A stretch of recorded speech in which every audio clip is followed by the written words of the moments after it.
Hello everyone, welcome back our English lesson. Okay, today's topic about used to and be used to, get used to. Бүгінгі тақырып бізде used to, be used to және get used to тақырыбында болады. Яғни сіздер білетіндей, used to бізде past habit'та қолданамыз. Яғни the concept this only about the past. It describes an action that happened regularly before, but it does not happen now. Яғни бұл ситуация бізде өткен шаққа байланысты қолданады үнемі. Бұл бізде өткен шақтағы регулярно болған әрекеттерді қазір бірақ оны қолданбайтын әрекеттерге кейін кезде айта аламыз, қолдана аламыз осы структураны. Ең біріншіден ассоциация жасап кетсек, the old dusty box, яғни бізде ескі шаң басқан қобдишаны алсақ болады. Think of a box in your garage filled with toys you don't play with anymore, you used to play with them. Яғни біз бұл қобдишаны ала аламыз мысалға. Яғни көбінесе сіздер оның ішіне ойыншықтар сақ болғансыздар, яғни ойыншықтарды қазір ойнамайсыздар ғой, сонымен біз мысалға ала аламыз, Оның формуласына тоқталсақ, ең бірінші positive формасына subject plus used to plus verb one. I used to live in a small village. Яғни мен ауылда тұрғанмын. Negative формасы subject plus didn't used to plus verb one. I didn't used to like coffee. Яғни мен бұрын кофені жақсы көрмейтін, бірақ қазір жақсы көрем. Question. Did you used to plus verb one. Did you used to have long hair? Яғни сенде бұрын ұзын шаш болды ма? Яғни қазір сенде қысқа шаш болған мүмкін, бұрын ұзын шаш болған ба деп біреу сұрап жатыр. The logic past yes, present no. Біз past формасында қолдана аламыз бұл структураны, бірақ present формасында қолдана алмаймыз. Есті сақтаймыз, шаң басқан қобдиша ішінде ойыншықтарыңыз бар. Келесі. To be used to, verb ing in the comfort zone. The concept this describes a stage something is normal, familiar and or easy for you, it's not strange. Яғни бұл бізде көбінесе яғни сіздерге нормальны болып кеткен, яғни үйреніп кеткен, сіздерге оңайырақ, жасауға оңайырақ болатын нәрселерді айтқан кезде қолдана аламыз. Бұл бізде сіздің сүйікті аяқ киіміңіз, сіздер яғни оны сіздерге комфортный киген, өйткені сіздерге ол ыңғайлы, яғни күнде тастамай киесіздер деген секілді. Ол ескі болуы мүмкін, бірақ ол комфортный болуы мүмкін сіздер үшін. You feel natural wearing them. Яғни сіздер оны үнемі киген кезде өздеріңізді жеңіл, еркін сезіне аласыздар деген секілді. Келесі, біздің формуласына тоқталсақ, subject plus am is are plus used to plus verb ing or noun. Am is are to be, яғни бізде формуласы өзгереді. I am used to, he is used to, and they are used to. Examples, I'm used to waking up early. It's easy for me. I do it every day. Яғни менде күнде таңертең жүріп қайтамын дейді. Мен таңертең жүріп қайтамын. Бұл маған оңай болып кеткен, өйткені мен күнде істеймін дейді. She is used to the noise. The noise doesn't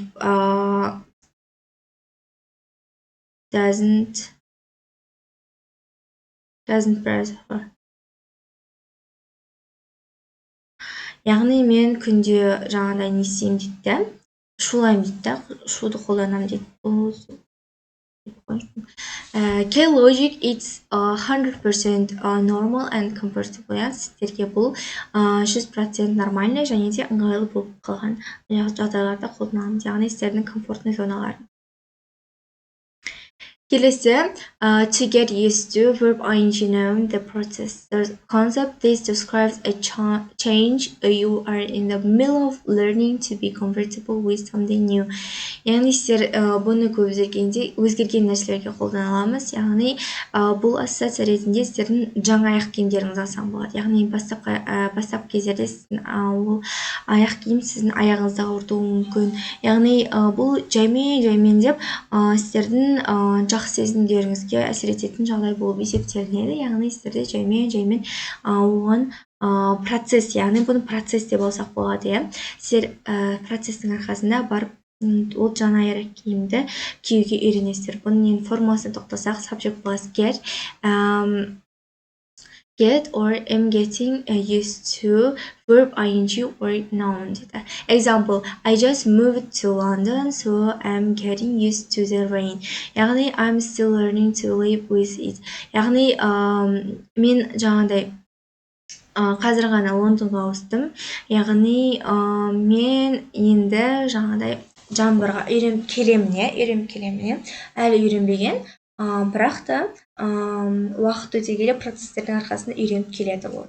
It was hard at first, but I got used to my new schedule. I finished the process of learning. яғни бұл бізде бастапқы уақыттарда маған қиындық тудырды дейді. яғни мен оны үйрендім дейді.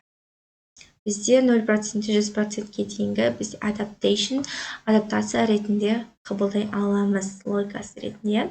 Used to plus verb one, past only, біз көбінесе past simple'ды қолданамыз, яғни сіздің регулярно бұрын жасаған әрекеттеріңіз.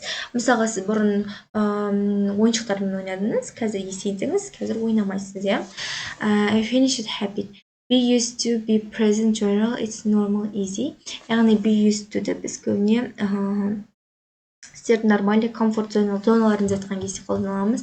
Get used to verb ing, anytime, becoming familiar, яғни бұл бізде процесс үстінде болып жатқан нәрсені айтқан кезде қолданады екенбіз.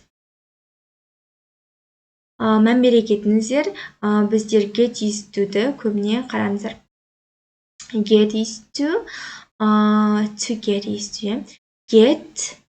Get used to or am getting used to. яғни get used to-дің формасында біздер бұл үш жақта да өзгере алады. Бізде қараңыздар. Мына жерде I am getting used to және де мысалы I got used to. Бізде екі жақта да қолданылады екенбіз. Осы жақта да және де өткен жақта да қолдана алады екенбіз. Көріп тұрғандарыңыздай.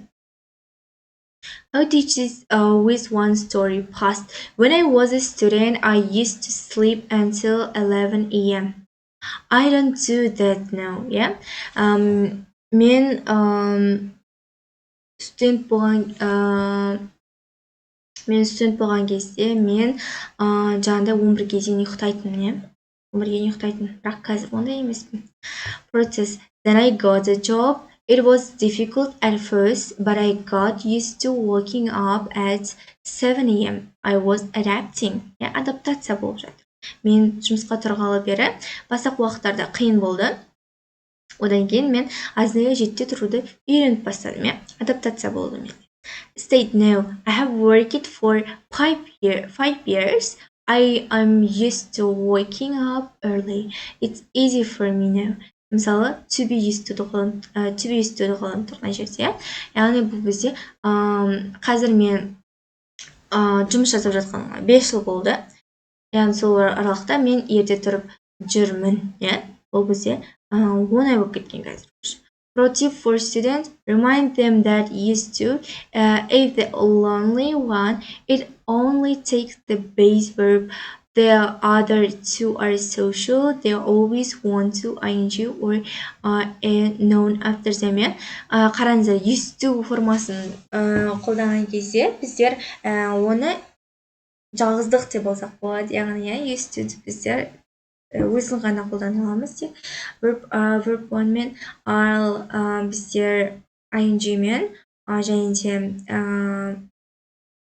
қолданған кезде екеуі be used to мен get used to бізде social, яғни біздер көбіне оны өзгерте алады екен бізде. Let's practice. I don't smoke now, but I used to 10 cigarettes a day. Yeah? I used to smoke 10 cigarettes a day.